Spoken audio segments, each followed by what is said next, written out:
Okay, today we're doing chapter 6, Perek Vav. It's the miracle unfolds. The miracle really begins in chapter 6. That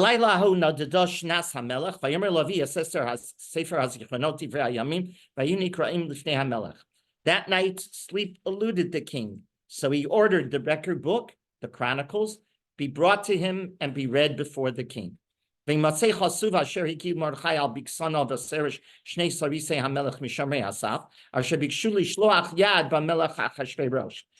was found recorded that Mordechai had denounced Bigtan and Teresh, two of the king's chamberlains, of the guardians of the threshold, who had plotted to kill King Achashverosh. So now he's reading this, it's being read to him. So now he asks, so what honor did we confer upon Mordechai for revealing this assassination plot? And they answered, and the king's servants answered him, nothing has been done for him, replied the king's pages. Pasuk Dalet. Vayomer HaMelech, mi b'chatzer, v'haman b'cha lachatzer beit HaMelech hachitzona le'mor lamelech lidot et Mordechai al eitz asher achin lo. And the king said, he's now hearing some movement in his courtyard. And the king asks, who is in the courtyard? Now Haman had just come into the outer court of the palace to speak to the king about hanging Mordechai on the gallows he had prepared for him. So the king's servants answered him, it is Haman that is standing in the court. And the king said, let him enter. When Haman came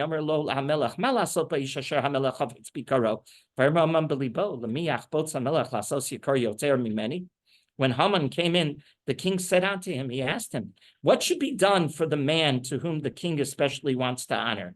Now Haman thought to himself, and he said, who would the king want to honor more than me? So then now he gives all of his suggestions. So Haman said to the king, for the man whom the king especially wants to honor, this is what you should do. Have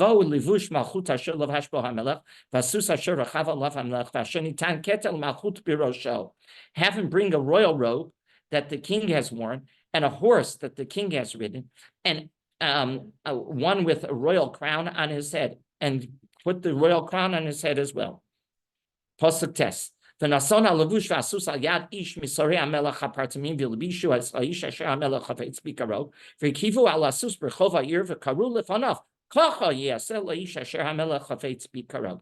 Then let the robe and the horse be entrusted to one of the king's most noble officers, and let them attire the man whom the king especially wants to honor, and parade him on horseback through the city square, proclaiming, before he announces, this is what is done for the man whom the king especially wants to honor. Prosecute. Vayomer HaMelech LaHaman, Maher, Kachas HaLavush, Vesasusa, Kasher Dibarto, Vasechen LaMordechai HaYehudi Yashev, B'shar HaMelech, Al Tapel Davar Mikol Asher Dibarto. Then the king said to Haman, hurry, then get the robe and the horse, as you have said, and do all of this for Mordechai the Jew who sits at the king's gate. Do not omit a single detail that you have suggested. I'm sorry.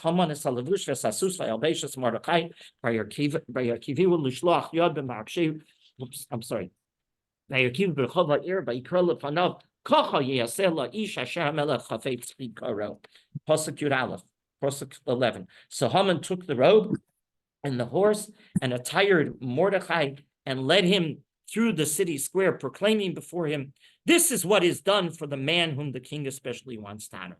And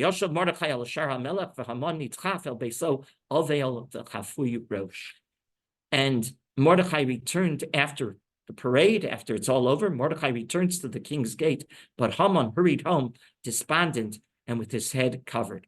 Pasuk Gimel, Vayisaper Haman leZeresh Ishto l'chol avav es kol hasher karo vayamru lo chachama v'Zeresh Ishto im mizer hayudim Mordechai hasher achilos lipol lefanav lo tuchal lo ki nafol tipol lefanav.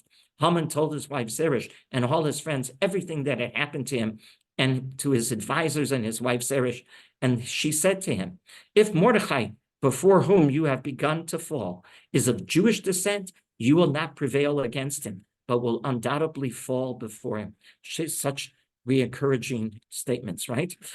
Odam midabrim imo v'sori say hamelach higiu v'yavhilu lavias hamon ala mishter shesach Esther.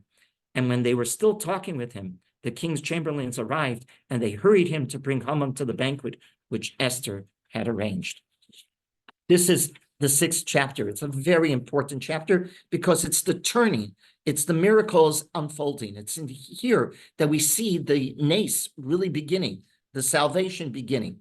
The Rav notes through a very close reading of the text and notes exact choices of wording in the Megillah, that the Megillah demonstrates what Esther's strategy was in trying to save Bnei Israel and how precarious a strategy it was. It sounds so smooth and so easy, but when you start reading the Megillah very carefully, you realize she was walking on eggshells, to say the least. And via the Rav's explanation, we're really able to appreciate what's really happening in this chapter. So let's begin at the very beginning. Right? That night, sleep eluded the king. The Rav notes that Esther had 2 possible approaches. Here you think in terms of Esther, the Rav says. What approaches does she have? Her goal is to save the Jewish people and to stop the annihilation. The edict is out there. She has to turn the edict around. So she has 2 possibilities. The first strategy is the emotional approach.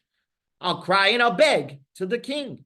Don't do this to the people. It's not good, and just cry and beg. Esther, however, realized that if she took this approach, it would actually harm the Jewish people. It would not and save them one iota. She knew that Haman, here's the important thing that the Rav notes. She knew that Haman had been feeding Achashverosh's paranoia, and that what was his paranoia? What was he concerned about? He was very concerned about being assassinated. He didn't think he was going to live the next day. He always felt that somebody was opposing him, right? He was paranoid that he would not live to the next day.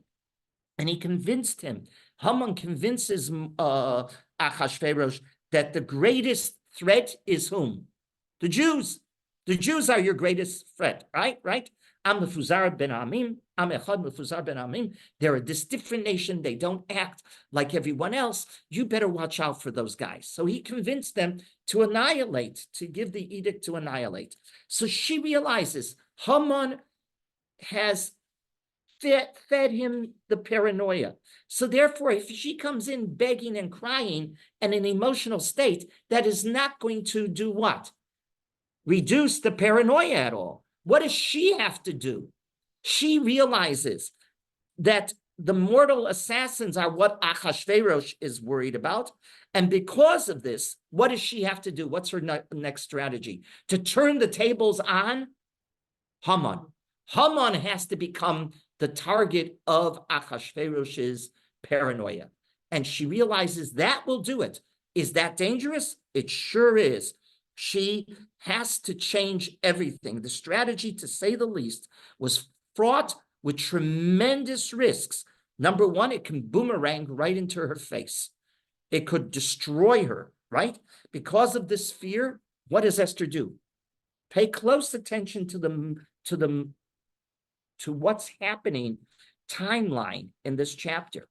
That night, he doesn't sleep.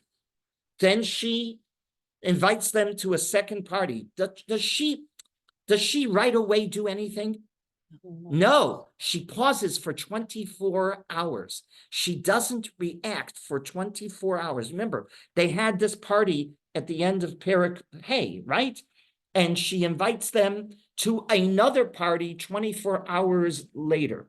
She doesn't do anything for 24 hours. She's buying time now. Why? She has to figure out if an event, quote unquote, in quotation marks, if an event will occur that she can harness for her strategy. She doesn't know if it will, but she sure hopes that she'll be able to find some kind of an event that will help her strategize and turn the tables on Haman and make him Achashverosh's target of paranoia. The event surfaced. right here, that very night, when the king was not able to sleep. Who is the event that she wanted?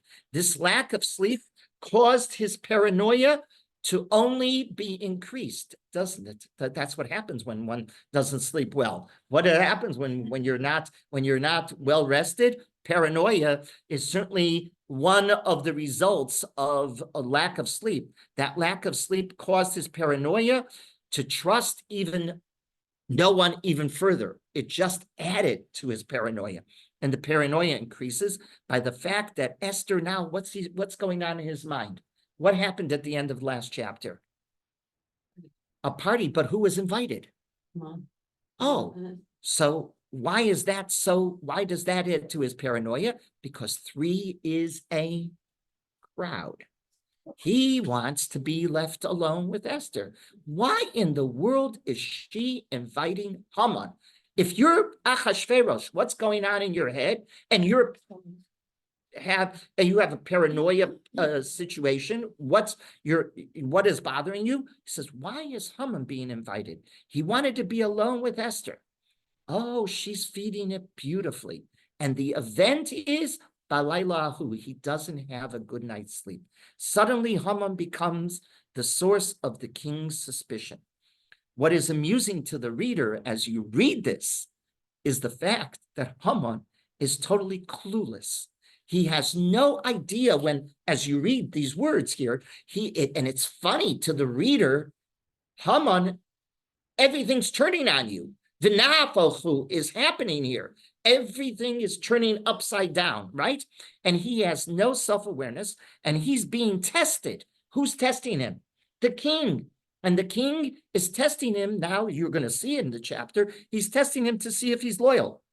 This is exactly, by the way, how Rashi understood what was transpiring with Achashverosh in this story, and it's causing the king to have an inability to sleep. What's causing Balayla Ahush? Right? How does the prayer go? He is not having a good night's sleep. What's causing that? Because Esther did what? Invited Haman to the party when it should have been just Achashverosh and Esther. It should have been an exclusive party. 3 is a crowd. Maybe that's how we could label this chapter. 3 is a crowd, right? It's a brilliant strategy, but she was depending upon the event. Obviously, the hand of God is helping her, and she's creating the event. This is also lulling Haman into complacency. 100%, 100%. Let's continue on. He asks to be dressed in the garments. Oh, we'll get there. We'll get there. Don't jump. You see how it's all, don't jump, because you can't to really appreciate what's really happening here. This is characteristic, by the way, to the entire Megillah. What appears to be so natural is the miracle. That is characteristic to this book. What appears, and I repeat that, what appears to be so natural and what you expect is the nace. Lack of sleep is natural. People have lack of sleep all the time. But this happened right now, at this moment, when Esther needs it. And that's what makes this so important. 2 seconds. But this puts everything in motion. Inviting Haman, causing him not to sleep well, causing Achashverosh not to sleep well. 2 parties, not 1 party. Why is he being invited back? 24 hours time to fester and think and add to the paranoia. The king's inability to sleep on that night was natural, but it was the miracle. And that's typical to the entire story. And yet the Rav notes, we have to appreciate the true nature of this nace. You have to understand the nace. The Rav refers to a Gemara in Megillah, Daf Yud Daled Amud Aleph, 14a. The Gemara asks, tell me, why don't we have Hallel on Purim? We have Hallel on Hanukkah, we have Hallel on Pesach, we have Hallel on Shavuos, we have Hallel on Sukkot, we have Hallel all the time. We have a full Hallel on Hanukkah, but we don't have any Hallel on Purim, right? So the Gemara offers different answers, with one that resonates on our text right here in this story. The Gemara says, when you say Hallel, you say 3 words that are very important. Hallelu avdei Hashem. Praise, O servants, the Lord. We're servants of the Lord. We're going to praise Hashem. That's what Hallel is. Hallelu avdei Hashem. And the Gemara comes to the conclusion. Well, you can say you're avdei Hashem after Pesach because Paro has been eliminated. The threat is gone. You've been saved. There's been a salvation. There's been a geula, right? A redemption. In the Purim story, the Gemara says, why don't we say Hallel? One of the reasons, the Gemara gives numerous reasons. The Gemara says, because you can't say Hallelu Avdei Hashem because you're still servants to Achashverosh. What does the Gemara mean? What does the Gemara mean? We're still Adayin, we're still servants to Achashverosh. And the Grav explains this Talmudic observation as a reflection of Achashverosh's changing moods. In the words of the Rav, he killed his beautiful queen at the suggestion of Memuchan, who was Haman. That's another name for Haman, the Gemara tells us in Megillah 12b. A few months later, he killed Haman at the suggestion of his new beautiful queen, Esther. He was an unstable personality, to say the least. No one could be confident that the next day he would not demote Mordechai. How do you know he's not? He's done this to Vashti Ishto. He's done this to Haman, his supposed very important and loyal servant. Why can't he do this now to Mordechai and appoint a new Haman? How do we know that he's not going to get rid of Mordechai and appoint a new Haman? There was no sense of security when you're dealing with this kind of a personality. Miracle was incomplete, the Rav writes. There was Hatzalah, which means salvation, but there was no Geula, which means redemption. With the story of Achashverosh, you might have had a salvation, but you do not have a redemption. All of the miracles that we celebrate, may they be Pesach, Shavuos, Sukkot, were permanent in nature. Nothing changed. Each holiday depicts a transformation of the Jewish people in its entirety. That's why each of these holidays have a Hallel, because there was a redemption. There wasn't just a salvation. That is why you have Hallel on all of those holidays. On Purim, however, what happened was not of a permanent nature. No one could guarantee that the next day, the same story that has unfolded before us is not going to unfold again. You never know. That is why you can't have a Hallel unless it's a permanent redemption. And Purim is not a permanent redemption. Why? Because, as the Gemara says, you're dealing with an unstable person called Achashverosh. There's one further point the Rav notes. The Gemara in Megillah 19a wonders a fascinating question. What's the essence of the story of Megillah? That's what the Gemara wants to know. Tell me, what's the essence of the story? And he wants to, what's the Gemara asking? Once you know the essence of the story, maybe you could just read that and fulfill your obligation. So the Gemara wonders, how much of the Megillah do you have to read to fulfill your obligation? That's what the Gemara is saying. In other words, it's asking, if you have the Megillah in front of you, tell me really what's the most important part of the story that gives you a real picture of what's happening. That's what the Gemara asks. And the Gemara recounts the following. That's what the Gemara says. Tell me, from where in the text of the Megillah you can read and fulfill your obligation of reading the story? So the Gemara gives us a few answers. The Mishnah says the following. Rabbi Meir Omer, Kula. Rabbi Meir says, you want to know the story? You got to read the whole thing. That's Rabbi Meir's opinion. You can't leave anything out. Rabbi Yehuda Omer? No, Rabbi Yehuda says you just have to start from the chapter that starts Meish Yehudi Haya B'Shushan Abira, Mordechai, from Mordechai. Rabbi Yossi says, no, you don't have to do that. Me'achar ha'devarim ha'eleh. From that moment, after these things happened, that moment, in other words, everybody's giving a possibility. But then the Gemara, that's the Mishnah, then the Gemara quotes Rashbi, Rabbi Shimon Bar Yochai. From where do you have to read the Megillah? Tanya Rabbi Shimon Bar Yochai, mi ba'layla hahu. From this chapter.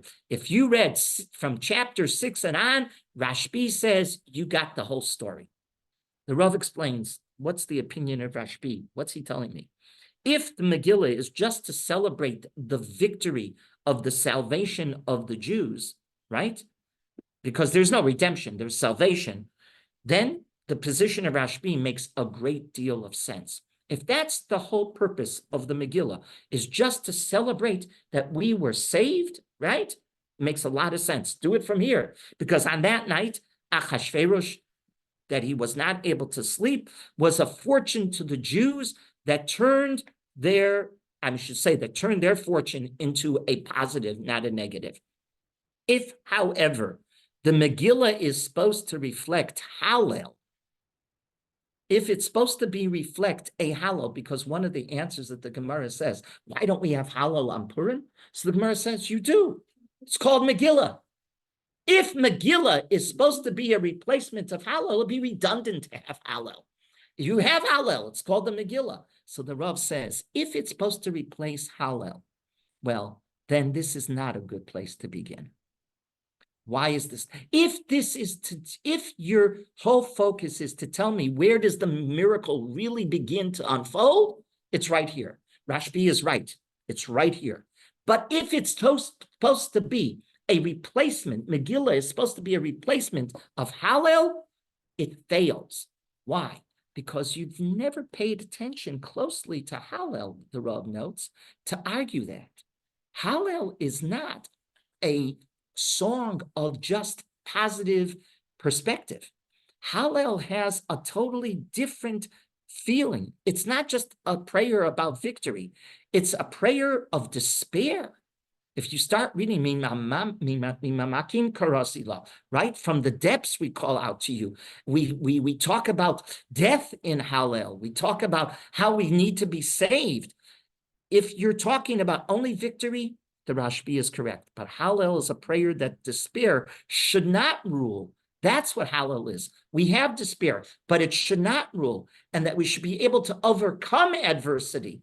But to overcome adversity, what do you have to do? You have to identify the adversity. You have to talk about it. You have to confront it. Hallel and the Megillah as well are all about human insecurity and instability that we overcome. That's what's important. You can't ignore the instability and the insecurity. If that's so, then reading from this chapter doesn't do the trick.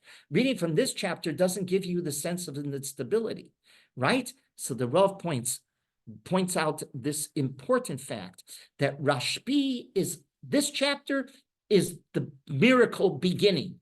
What is chapter 1, 2, 3, 4, and 5? What is that? The instability, the adversity.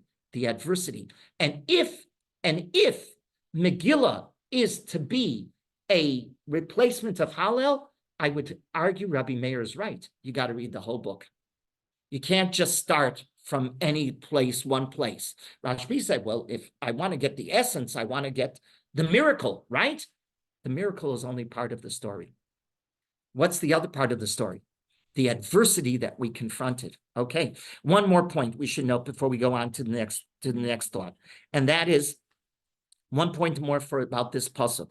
Erica Brown has produced a thick, but we have it here in the library over there. It's fantastic. It's published by Koren. It's the volume on Esther, and there she has done a magnificent job, as Erica Brown always does. And she notes a very important factor. In biblical stories, for example, Yaakov, Yosef, Daniel, dreams or dream interpretations are at the essence of the story. They propel the story, correct? They propel the plot. In Megillat Esther, it's the absence of dreams, right? The waking terror. Ba'layla hahu. He's not sleeping. He's not dreaming. It's the waking terror that stimulates the reversal of fortune. It's not dreams, it's the waking terror. And that's a brilliant insight. It's the waking terror that really stimulates the change of fortune. A brilliant, brilliant insight by Erica Brown. Continue on. Jump to Pasuk Yud. So we have the story, right? Understood. He's not sleeping well. He asks, bring my chronicles. By the way, some people want to say, why did he bring the chronicles? To put him back to sleep. Right? They're pretty boring, right? Pretty boring. Not at all. Is that what happens? Not at all. It doesn't put him back to sleep at all. It stimulates further paranoia, right? It's not putting him back to sleep. He's not going to sleep. He has, quote unquote, the waking terror. He has no dreams here. He's not dreaming. He's not capable of dreaming. He's dealing with the reality. So, okay. So he wakes up, he gets the chronicles read to him. He realizes what? That the person who was loyal to him, who saved his neck, who turned an assassination plot from happening, was not rewarded. Why is that a problem? Always make sure that those that are loyal remain loyal. Always make sure your friends stay close. Did the king know that Mordecai was Jewish? No, it doesn't say that he knows Mordecai is Jewish at this juncture. No. He just knows that a guy named Mordecai saved his neck, revealed a plot within the palace. It was way too close to home.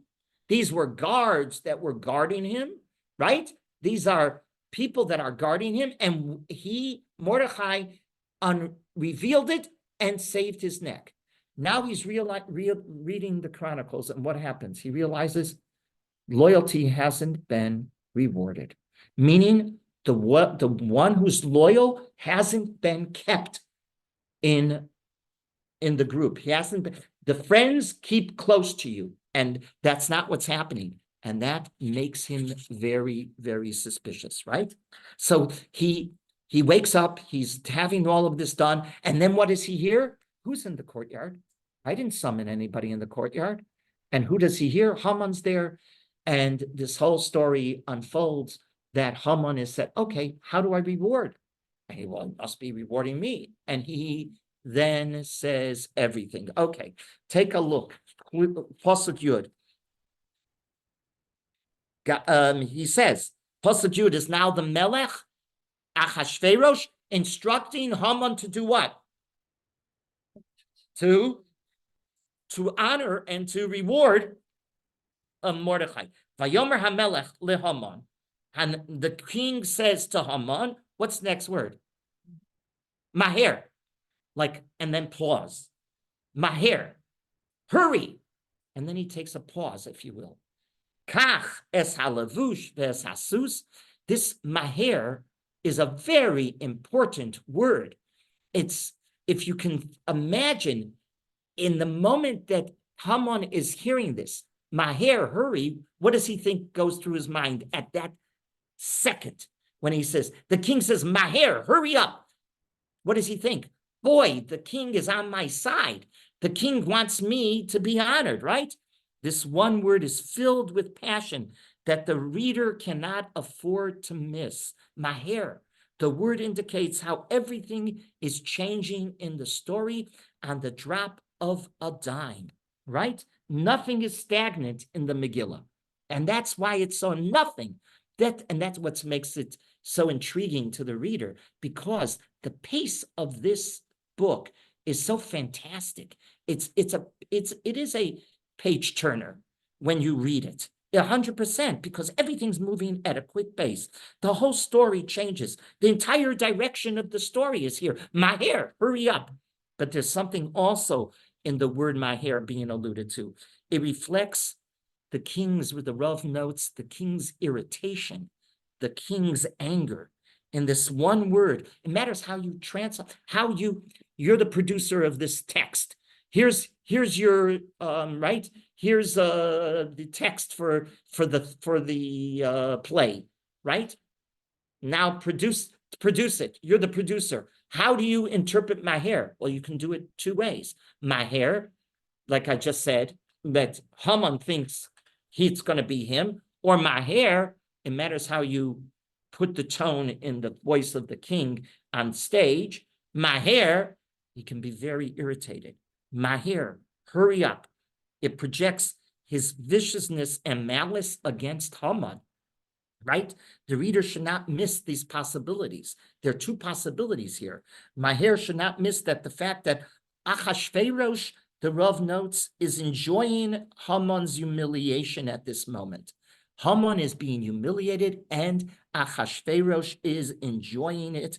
Boy, he says, in other words, he tells Haman, hurry, do exactly all of this for Mordechai. Oh, Also Mordechai Yehudi. Mordechai Yehudi, right, right. So he did. No, the text tells you he's Yehudi. No, Lav Dafka, he No, knows. it's not No. just quoting what. Vayomer Ahasuerus- Hamelech Lahaman, Maher Kafet HaLevush, blah, blah, blah. Yes, Asef maybe, and the maybe, okay. Mordechai Yehudi. So he knows Mordechai's, he knows Mordechai's identity. Mordechai hasn't hidden it. That's true. Mordechai has not hidden his identity. What caused Achashverosh to respond this way? The Rav quotes Pirkei de Rabbi Eliezer 50. Now, why is he responding like this? The Rav quotes the Pirkei de Rabbi Eliezer Medrash. When Haman suggests, remember, what is the strategy that Esther is using?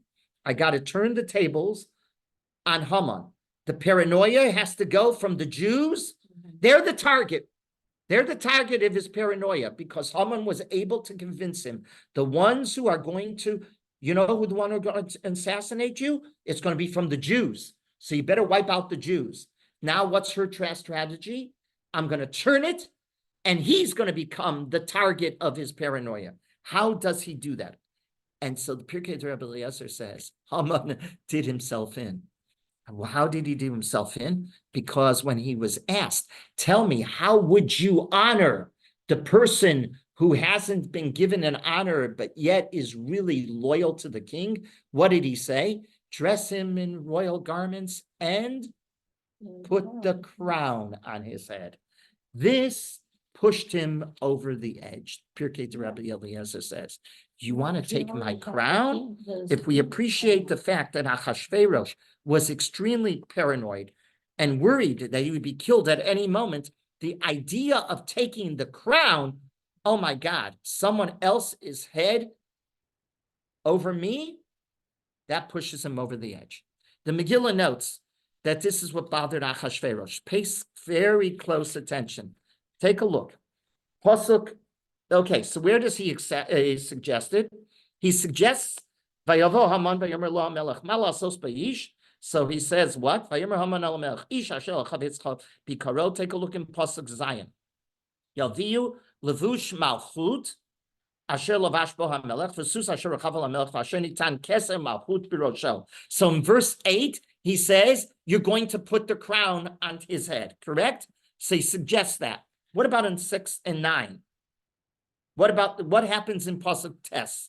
V'nasun halavush v'asus hayad ish misari hamelech hapartamim v'ilbishu as haish asher hamelech chavetz bikaro v'kivu al asus b'rechov ha'ir v'karu lefanav kacha yaseh la'ish. What's missing in Pasuk 9? In Pasuk 8, in Pasuk Ches, he suggests getting him dressed, including the crown. In Pasuk 9, suddenly the crown is missing. Right? And in verse 11, when Mordechai is actually dressed by Haman, guess what? It's still missing. So he suggests in 8, in 9 and 11, which is reflecting what he's really going to do, Haman doesn't do it. Why doesn't Haman do it? Because Haman realizes, according to Pirkei Rabbi Eliezer, he put his foot in his mouth. He big time. He made himself the target of Achashverosh's paranoia.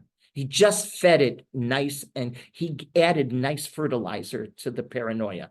Exactly what this. So Erica Brown quotes, by the way, Shakespeare's line from Henry IV, which is perfect for the moment. Uneasy lies the head that wears the crown. Uneasy lies the head that wears the crown. Right? It is brilliant insight. Uneasy lies the head that wears the crown. Both the king he wants the crown. But he's uneasy that somebody else is taking the crown from him. And the person who's going to wear the crown, it's going to be very uneasy for him as well. Right? So the Rav also notes a very pragmatic additional reason here. According to Birkei Rabbi Eliezer, how did Haman feed the paranoia that night? By suggesting the crown be included in the dressing of Mordechai. Now, there's an additional reason, a very pragmatic reason. The Rav reminds us that the highest executive officer in the empire was whom? Highest executive officer in the empire is whom? Haman. Haman was appointed that. So he was in charge of what? He was responsible to making sure that the people deserving the king's reward get the reward, right? This is a very important role. And this is a very important fact that we must remember. You need to keep those, like I said before, loyal. You need to keep them loyal, right? Friends, keep them friends. Those who are close, you want them to remain your friends. All those inscribed in the Chronicles of the King have to be rewarded because they're the ones that are demonstrating loyalty to you.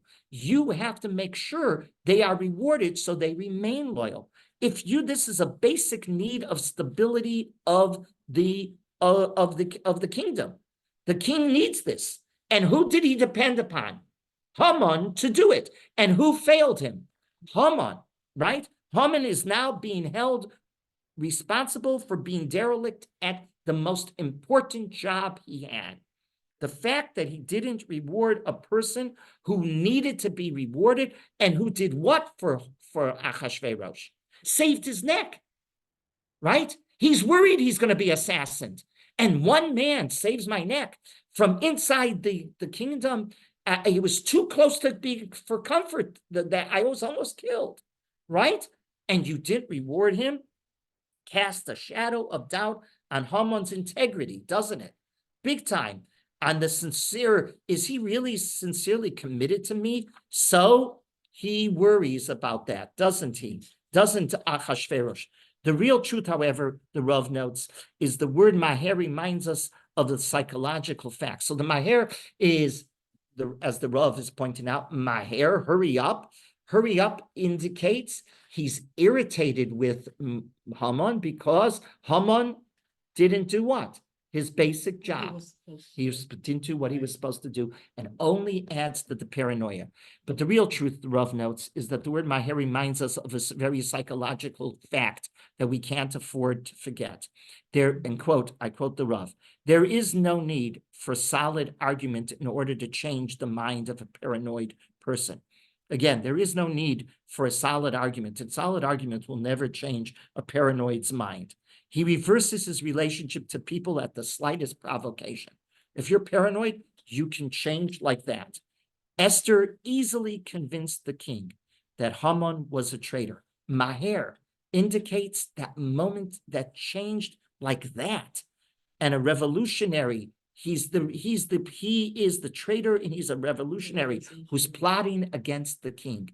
The maher gives you that insight that you're dealing with an unstable person, and just by the drop of a dime, he can change, and he does.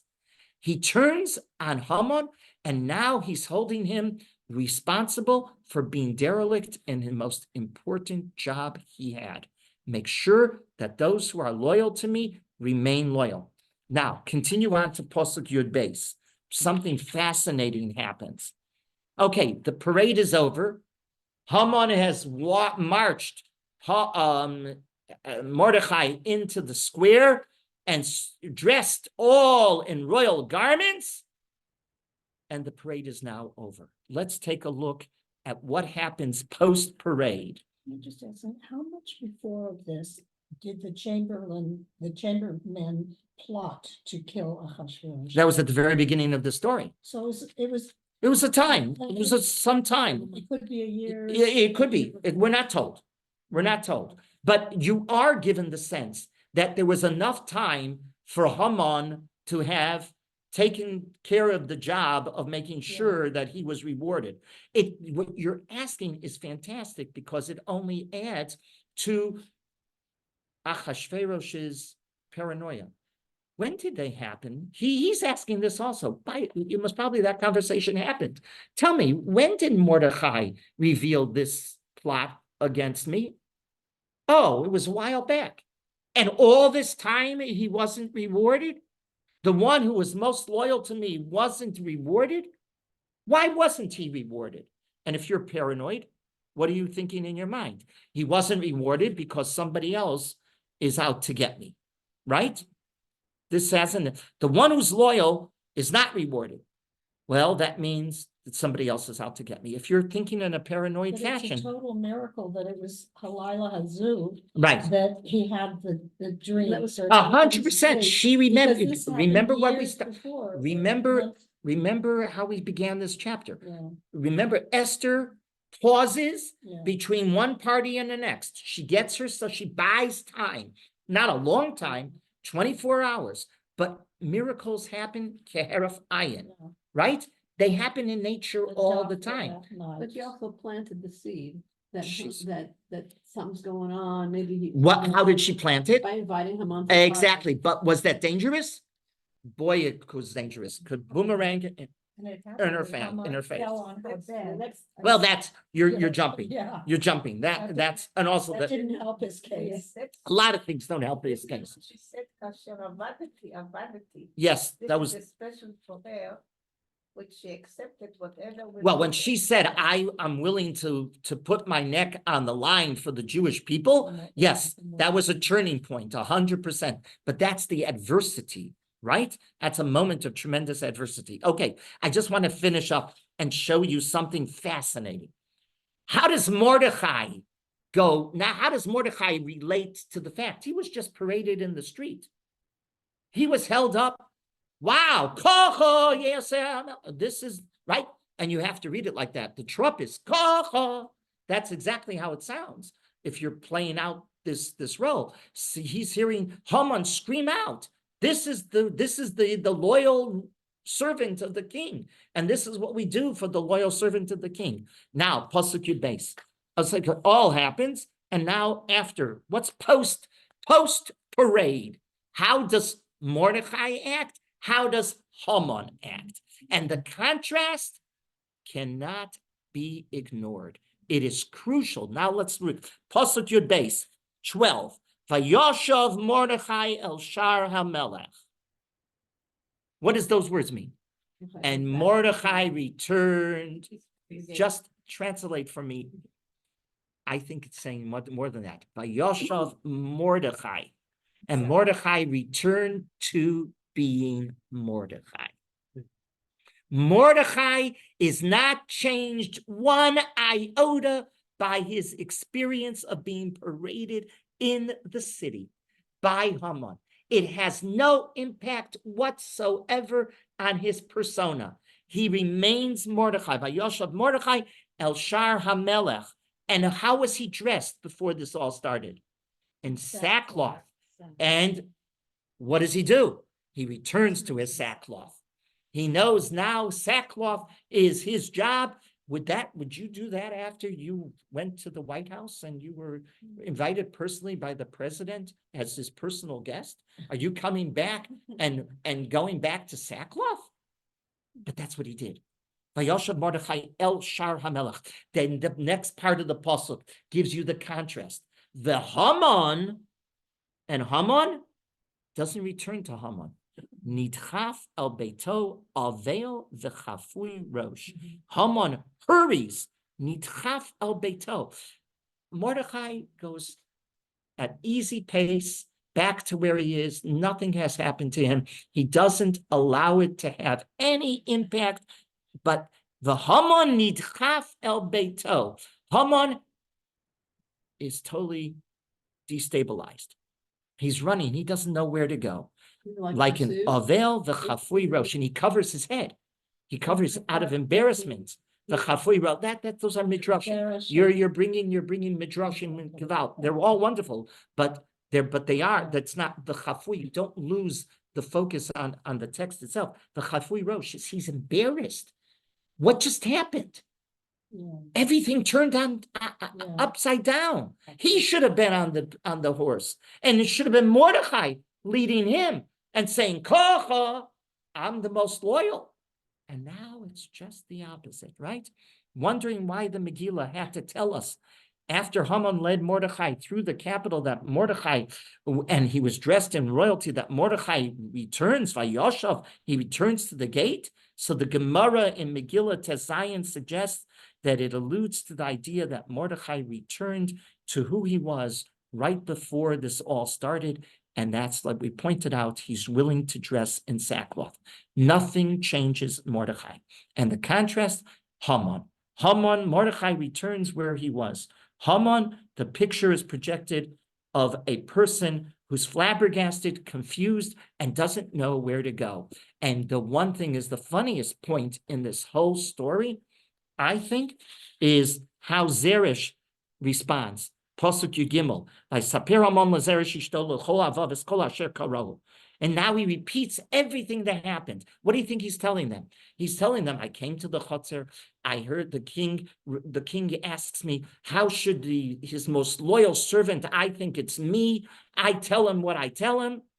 And then he tells me to do that to Mordechai. So he's repeating all of this, right? Vayomru lo chachamav v'zeresh ishto.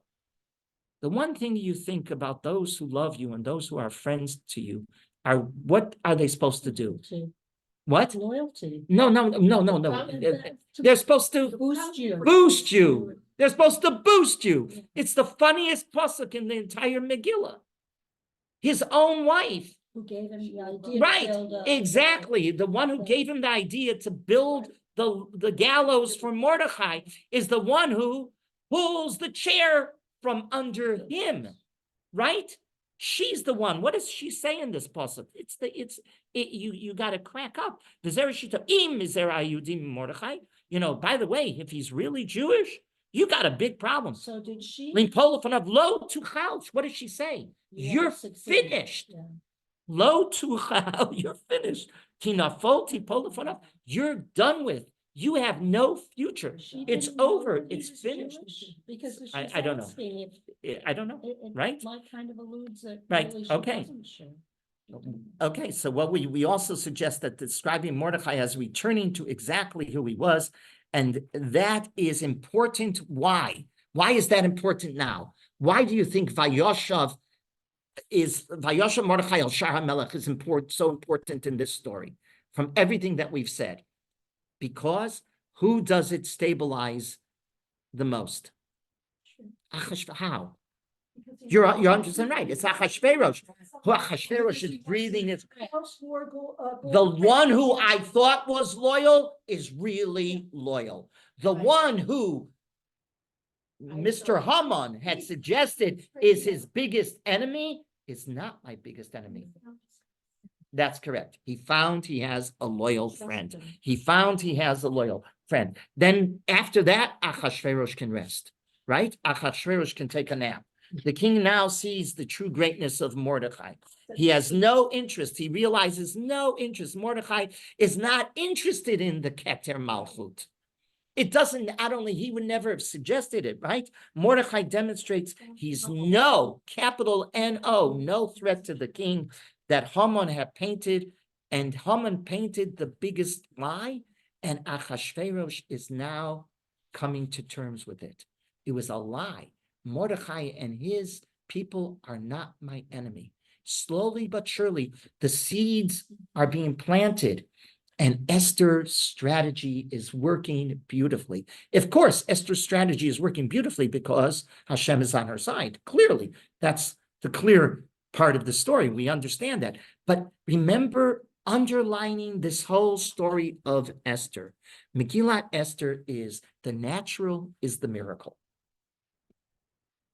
The natural is the miracle, and that is so important. So again, what did we see this morning? We saw the miracle beginning to unfold, where Esther had two possibilities. She could have come in screaming and crying and begging. She realizes that's not going to win her the day. So she has to strategize for the moment that she'll be able to demonstrate that Haman is the enemy, Mordechai and her people are the loyal friends of the king, and that's what she's doing. right? Okay, that's what's happening in this chapter. And we'll continue on next week. That'll be the last year before Purim, but we'll continue on next week, next chapter. Yes. Rabbi, I have a question. One second, Shelley. Does that mean he became, that's the Sanhedrin? Like he was part of the El Sanhedrin? Shar HaMelech is used in other places to mean that's Shar HaMelech means the palace. It's not the Sanhedrin here. No. Shar HaMelech in Rus is in the book of Rus. That is the place where the Bet Din met. Yes, but here Shar HaMelech means just by the king's palace. Yes. Okay. At the very beginning, when Haman said there is a people who is strange, who don't follow the Right. rules. Amafuzar Mefurah. Did he ever use the word Jews or just No. refer to so Ahasuerus wasn't totally aware it was the Jews that were. He doesn't say, gathering. the Jews, but obviously he's identifying us. He's going to tell, Haman is telling, no, but Haman is telling Achashverosh, we got a problem with these Jews. He Why? did say. the word He doesn't Jews. say Jews, no. It's very No. possible that Ahasuerus had no clue as to who he was. Yeah, impersonating. Remember, the Gemara says, what type of personality is Achashverosh? And it says, either he's a fool or he's a child. Yeah, so I Is- mean, he said, sure, here's my. Right, Yeah. exactly. He didn't Do care it. who it is. But Right. he might not have known it was the Jews, but because he. Here, what's weird about Because he Yom? did know that Mordecai was a Jew, He and he did? didn't feel, yeah, because. Here, Pasuk Ches, page 1255. 1255, Pasuk Ches, Vayomer Haman l'malach Achashverosh. ישנו, עם אחד מפוזר מפורד בין עמים, וכל מדינה מלכותיך, ודעיהם שונות מכל העם, ועתיתי המלך אינם עושים ולמלך אינו שווה להניחם. He doesn't say outright that they're the Jews, but everybody understands it's the Jews, right? No, because then Pasuk Yud, ויוסר המלך את תאוותו מעל ידו, ויתנו להמן בן המתת הגגי, צורר היהודים, right? Okay, there in Pasuk Tes, he says, the enemy of the Jews. So the Megillah is letting you know, everybody knows who he's talking about. Everybody knows Haman hates the Jews. Yeah, everybody knows Haman hates the Jews, right? Everybody knows that he's the anti-Semite. He's the Sinwar of his time. No question about it. Okay? Rabbi, Yes. where does the custom wearing, like dressing up in costumes for Purim originate? That's a whole different story. That's the idea that it's essential for the story to be relived is the v'nahafochu. Everything turns up. What you see is not what you get. Yeah. Oh, Okay, oh, that's that's right. nice. Okay. Thank you. Okay, Thank- we'll pick up next week for the end of the for next chapter will be the last chapter that we do before Purim. Okay, Thank you, Rabbi. Have a- okay. Have a Bye. lovely day. Everybody should have a lovely day. You too, Rabbi. Thank you. What city today, or is there, do we